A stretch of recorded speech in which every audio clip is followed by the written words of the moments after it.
आगे चलते हैं स्टूडेंट्स, डिस्कस करते हैं thoroughly reactions involving hydroxyl group of carboxylic acid. सबसे पहले तो स्टूडेंट्स हम ये देखेंगे कि आपके पास जब OH ग्रुप इन्वॉल्व होता है कार्बोक्सिलिक एसिड का, तो स्टूडेंट्स वो OH ग्रुप रिप्लेस हो जाता है किसी और ग्रुप से। फॉर एग्जाम्पल, सबसे पहले स्टूडेंट्स हम रिएक्शन डिस्कस करते हैं, reaction of carboxylic acid with that of phosphorus pentachloride and thionyl chloride.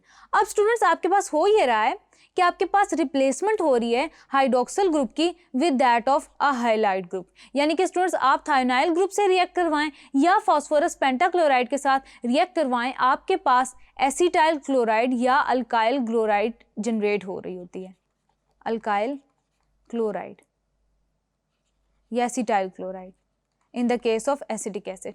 यानी कि स्टूडेंट्स आपके पास क्या हो रहा है कि एक एसिड क्लोराइड जनरेट हो रही है, इसको स्टूडेंट्स हम कहते हैं acid chloride.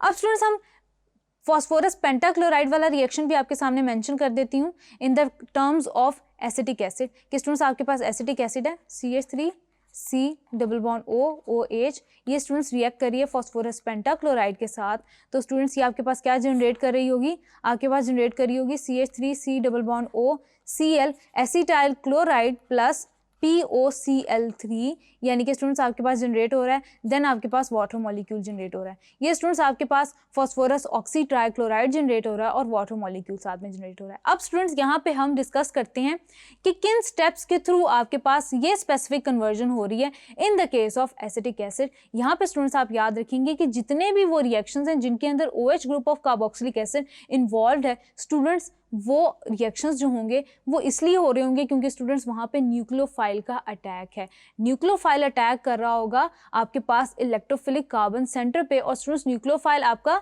Electrophilic carbon centre पे कहाँ से अटैक करेगा, ये वाला जो स्टूडेंट्स आपके पास कार्बोनिल कार्बन है, इस पे पार्शियल पॉजिटिव चार्ज होगा और यहाँ पे पार्शियल नेगेटिव चार्ज होगा। यहाँ पे से स्टूडेंट्स आपके पास न्यूक्लियोफिलिक अटैक यहाँ से ओरिजिनेट हो रहा होगा। तो सबसे पहले स्टूडेंट्स हम वो स्टेप्स देख लेते हैं जिसके थ्रू थायोनाइल क्लोराइड आपके पास कन्वर्ट कर देगा एसिटिक एसिड को to that of acid chloride या एसिटाइल क्लोराइड। सबसे पहले तो स्टूडेंट्स आपके पास एसिटिक एसिड आता है CH3COOH। अब स्टूडेंट्स यहाँ पे आ गया आपके पास थायोनाइल क्लोराइड।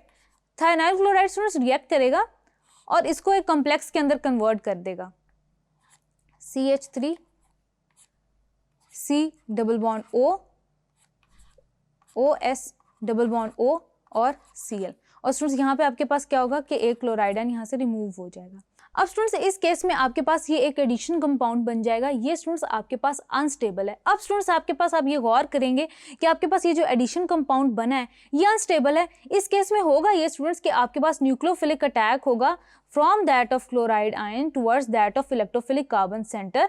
अब स्टूडेंट्स यहाँ पे क्या होगा कि इधर अटैक होगा, ये वाला बॉन्ड यहाँ से ब्रेक हो जाएगा, एज अ रिजल्ट स्टूडेंट्स आपके पास ऑक्सीजन पे नेगेटिव चार्ज आ जाएगा इलेक्ट्रॉन डेंसिटी की शिफ्ट की वजह से। CH3C बॉन्ड O नेगेटिव, यहाँ पे स्टूडेंट्स आपके पास क्लोरीन ग्रुप अटैच हो गया, देन आपके पास ऑक्सीजन ग्रुप है, देन यहाँ पे स्टूडेंट्स आपके पास एक और क्लोरीन ग्रुप अटैच है। अब स्टूडेंट्स ये जो पूरा आपके पास कॉम्प्लेक्स है ये अनस्टेबल है, ये अपने आप को अरेंज करेगा, रीअरेंज करेगा, तो स्टूडेंट्स क्या होगा कि एसिटाइल क्लोराइड आपके पास जनरेट होगा। कैसे स्टूडेंट्स कि ये इलेक्ट्रॉन डेंसिटी, ये आपके पास स्टूडेंट्स कॉम्प्लेक्स आपके पास ये अनस्टेबल है, इलेक्ट्रॉन डेंसिटी ये जो in the form of negative charge oxygen पे प्रेजेंट है ये इनवर्ड मूव करेगी, एज अ रिजल्ट स्टूडेंट्स यहाँ पे डबल बॉन्ड बन जाएगा। जब यहाँ पे डबल बॉन्ड बन जाएगा तो स्टूडेंट्स आपके पास क्या होगा कि ये बॉन्ड इस तरफ मूव करेगा वैलेंसी सेटिस्फाई करने के लिए, यानी कि ऑक्सीजन यहाँ पे सल्फर के साथ डबल बॉन्ड बनाएगा, जबकि स्टूडेंट्स आपके पास क्लोरीन यहाँ से लीव कर जाएगा। एज अ रिजल्ट स्टूडेंट्स आपके पास क्या प्रोडक्ट्स आ रही होंगी, CH3C double bond OCl acetyl chloride plus, अब यहाँ पे स्टूडेंट डबल बॉन्ड बन गया आपके पास, डबल बॉन्ड O, तो ये स्टूडेंट्स आपके पास हो गया SO2, ये लोन पेयर हो गए इसके, एंड देन स्टूडेंट्स आपके पास ये क्लोराइड आयन अलग हो जाएगा। अब स्टूडेंट्स यहाँ पे क्या है आपके पास के हाइड्रोजन जो प्रोटॉन है और आपके पास क्लोराइड है वो मिलके हाइड्रोजन क्लोराइड जो है वो जनरेट कर लेंगे।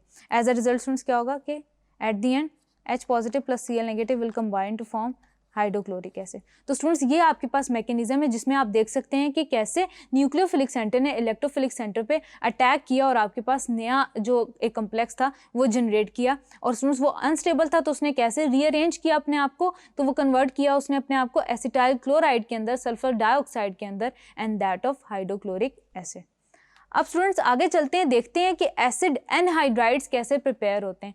तो स्टूडेंट्स एसिड एनहाइड्राइड्स आपके पास टिपिकली वो कंपाउंड्स हैं जो कि स्टूडेंट्स क्या करते हैं, in the presence of phosphorus pentoxide दो आपके पास कार्बोक्सिलिक एसिड आपस में रिएक्ट कर जाते हैं और वाटर मॉलिक्यूल रिमूव होता है after the formation of a covalent bond. तो स्टूडेंट्स आपके पास एक एनहाइड्राइड बनता है। एनहाइड्राइड इस वजह से क्योंकि स्टूडेंट्स जो कोवलेंट बॉन्ड आपके पास बन रहा है वो after the removal of water molecule from the both compounds हो रहा है। इसको स्टूडेंट्स हम इस तरह से डिस्कस कर लेते हैं कि फॉर एग्जांपल आपके पास एसिटिक एसिड है, C double bond O OH plus HO C double bond O CH3। अब स्टूडेंट्स यहाँ पे मैंने पूरे दो एसिटिक एसिड को इन्वर्ट करके लिख दिया। अब यहाँ से स्टूडेंट्स क्या होता है कि वाटर मॉलिक्यूल रिमूव हो जाता है, वाटर मॉलिक्यूल रिमूव हो जाता है। एज अ रिजल्ट स्टूडेंट्स आपके पास क्या है कि ये दोनों एसिटाइल ग्रुप्स जो हैं वो आपस में अटैच हो जाते हैं through that of oxygen CH3 C double bond O C double bond O CH3। तो स्टूडेंट्स एसिटिक एसिड की केस में ये आपके पास एसिटिक एनहाइड्राइड जनरेट हो गया,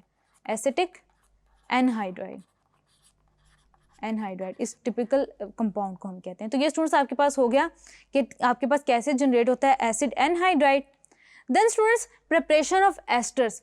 अब स्टूडेंट्स आपके पास एक टिपिकल रिएक्शन होता है जो कि कार्बोक्सिलिक एसिड और अल्कोहल के दरमियान हो रहा है। स्टूडेंट्स ये जो टिपिकल रिएक्शन होता है it results in the formation of an ester. Ester students आपके पास एक अलग क्लास ऑफ कंपाउंड्स आते हैं। ये जो स्टूडेंट्स आपके पास टिपिकली जो एस्टर होता है स्टूडेंट्स आपके पास इसका ऑर्गेनिक सिंथेसिस में बहुत बड़ा रोल होता है। स्टूडेंट्स ये जो टिपिकल रिएक्शन होता है आपका ये एक आइडेंटिफिकेशन रिएक्शन भी होता है to see if you have an carboxylic acid और an alcohol in your organic compound. यानी कि स्टूडेंट्स अगर आपके पास कोई सोल्यूशन आ जाता है और आपसे पूछा जाता है कि बताएं कि इसके अंदर आपके पास अल्कोहल प्रेजेंट है या नहीं प्रेजेंट है या एसिड प्रेजेंट है या नहीं प्रेजेंट है, तो स्टूडेंट्स आप क्या करते हैं, अगर एसिड है आपके पास, अगर आपको कहा गया है कि आपके पास कोई एसिड है आप चेक करें, कैसे बताएंगे आप, तो आप क्या करेंगे कि उसके अंदर एसिडिक कंडीशंस के अंदर आप अल्कोहल ऐड कर देंगे, आपको फ्रूटी स्मेल मिलेगी of that of characteristic fruity smell मिलेगी of that of characteristic ester. तो you will come to know कि आपके पास एसिड प्रेजेंट है। बिल्कुल इसी तरह स्टूडेंट्स आपके पास लाइकवाइज आ जाता है अल्कोहल के लिए कि आपके पास अल्कोहल है तो आप एसिड डाल के चेक कर सकते हैं,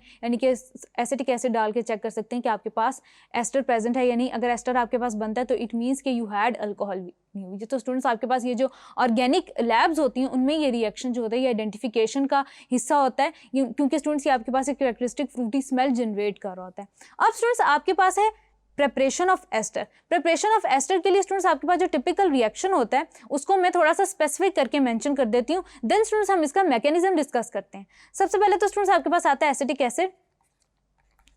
ये स्टूडेंट्स आपके पास रिएक्ट कर रहा होता है इथाइल अल्कोहल के साथ C2H5OH। अब स्टूडेंट्स एसिडिक कंडीशंस के अंदर क्या होता है कि आपका ये जो ग्रुप होता है कन्वर्ट हो जाता है एस्टर के अंदर CH3 C double bond O C2H5, यानी कि जो इथाइल ग्रुप होता है ये अटैच हो जाता है after the removal of water. तो स्टूडेंट्स आपके पास ये टिपिकली क्या बन जाता है एस्टर। अब स्टूडेंट्स इस केस में इस एस्टर का नाम होगा इथाइल एसीटेट, यानी कि इथाइल ग्रुप को आप पहले मेंशन करेंगे देन स्टूडेंट्स आप एसीटेट को मेंशन करेंगे। सबसे पहले स्टूडेंट्स हम क्या करते हैं, मैकेनिज्म डिस्कस करते हैं एसिड कैटेलाइज्ड एस्टेरिफिकेशन का। सबसे पहले स्टूडेंट्स हम लेते हैं एसिड CHOH।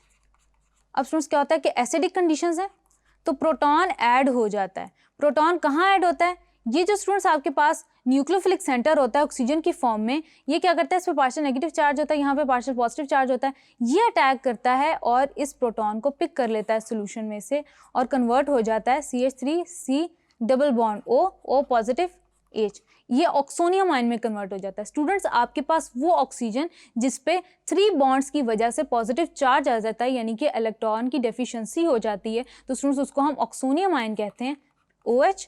देन स्टूडेंट्स अब क्या होता है कि इस पोजीशन पे आपके पास ये इलेक्ट्रोफिलिक सेंटर है, ये मजीद इलेक्ट्रोफिलिक कैरेक्टर इसका इन्हेंस हो जाता है और एज अ रिजल्ट स्टूडेंट्स क्या होता है आपके पास कि इथाइल अल्कोहल का जो न्यूक्लियोफिलिक सेंटर है in the form of oxygen इस कार्बन पे अटैक करता है।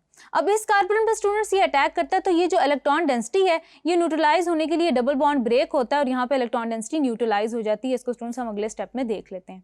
सबसे पहले तो स्टूडेंट्स आपके पास क्या होता है कि CH3C, यहाँ पे स्टूडेंट्स आपके पास ऑक्सीजन कनेक्ट हो जाता है, ये हाइड्रोजन आ गया आपके पास, ये C2H5 इथाइल ग्रुप अब ये आपके पास ऑक्सोनियम आयन में कन्वर्ट हो गया। यहाँ पे स्टूडेंट्स आपके पास डबल बॉन्ड की जगह सिंगल बॉन्ड आ गया, क्यों, क्योंकि आपके पास इलेक्ट्रॉन डेंसिटी न्यूट्रलाइज हो गई है और ये स्टूडेंट्स आपके पास हाइड्रोजन है, ये स्टूडेंट्स आपके पास OH ग्रुप है। अब स्टूडेंट्स यहाँ पे होगा प्रोटॉन ट्रांसफर। अब स्टूडेंट्स प्रोटॉन ट्रांसफर कैसे होगा कि आपके पास ये जो टिपिकल बॉन्ड है ऑक्सोनियम आयन का, ये अनस्टेबल है, ये ऑक्सीजन स्टूडेंट्स क्या करेगा, ये प्रोटॉन पिक कर लेगा और यहाँ से इस बॉन्ड की इलेक्ट्रॉन डेंसिटी जो है वो शिफ्ट होके न्यूट्रलाइज हो जाएगी। एज अ रिजल्ट स्टूडेंट्स आपके पास क्या बनेगा, C2H5O। अब इस पे पॉजिटिव चार्ज नहीं रहा क्योंकि इलेक्ट्रॉन डेंसिटी न्यूट्रलाइज होगी C।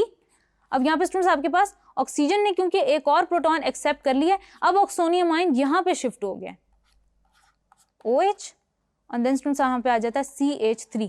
अब स्टूडेंट्स यहाँ पे क्या होगा कि ये वाटर मॉलिक्यूल यहाँ पे रिमूव हो जाएगा और स्टूडेंट्स एज अ रिजल्ट ये वाला बॉन्ड इनवर्ड मूव करेगा और ये प्रोटॉन आपके पास रिमूव हो जाएगा। यानी कि इस पर्टिकुलर स्टेप में हमारे पास ना सिर्फ वाटर मॉलिक्यूल रिमूव हो रहा है बल्कि स्टूडेंट्स आपके पास प्रोटॉन भी रिमूव हो रहा है और एज अ रिजल्ट स्टूडेंट्स हमारे पास क्या होगा कि हमारा एस्टर जनरेट हो जाएगा CH3 C। यहाँ पे स्टूडेंट्स डबल बॉन्ड बन जाएगा, double bond O then O C2H5। यानी कि स्टूडेंट्स फाइनली आपके पास इथाइल एसीटेट जनरेट होता है। स्टूडेंट्स आपने देखा कि आपके पास न्यूक्लियोफिलिक अटैक कहाँ पे हो रहा है, यानी कि इलेक्ट्रॉन डेंसिटी ने इलेक्ट्रोफिलिक कार्बन पे किस टाइम अटैक किया। यानी कि स्टूडेंट्स आपके पास जब ये एस्टर बनता है तो फ्रूटी स्मेल आती है। और स्टूडेंट्स आप याद रखिएगा कि हर एस्टर से रिलेटेड एक खास स्पेसिफिक फ्लेवर है, यानी कि खास स्पेसिफिक फ्रूटी स्मेल है। Amyl acetate generates banana flavour, isobutyl formate students raspberry flavour देता है, benzyl acetate jasmine, then students ethyl butyrate pineapple का फ्लेवर देता है, माइल ब्यूटारेट एप्रिकॉट का, ऑक्टाइल एसीटेट ऑरेंज का फ्लेवर दे रहा होता है।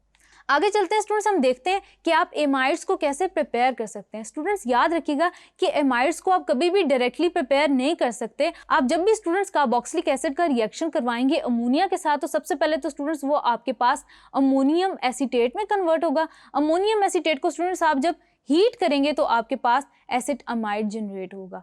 अब स्टूडेंट्स आपके पास एसिड अमाइड कैसे जनरेट होता है इसका मैकेनिज्म भी हम डिस्कस कर लेते हैं। सबसे पहले तो स्टूडेंट्स आपके पास क्या है कि एसिटिक एसिड है आपके पास, इसने स्टूडेंट्स रिएक्ट करना है अमोनिया के साथ। अमोनिया ने रिएक्ट कैसे करना है, अगेन न्यूक्लियोफिलिक अटैक होगा ऑन इलेक्ट्रोफिलिक कार्बन सेंटर।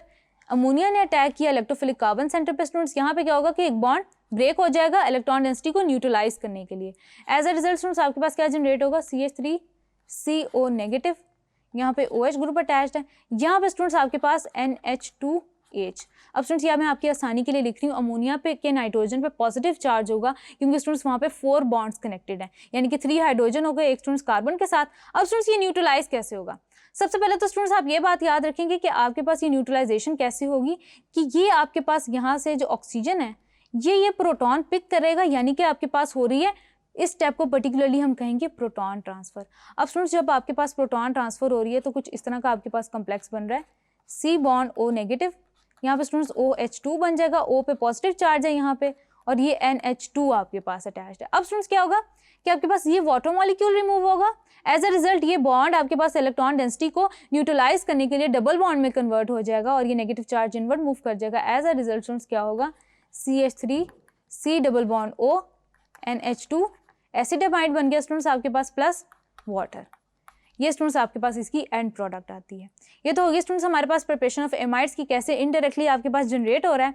आगे चलते हैं स्टूडेंट्स, डिस्कस करते हैं reactions that involve carboxylic acid group. Thank you.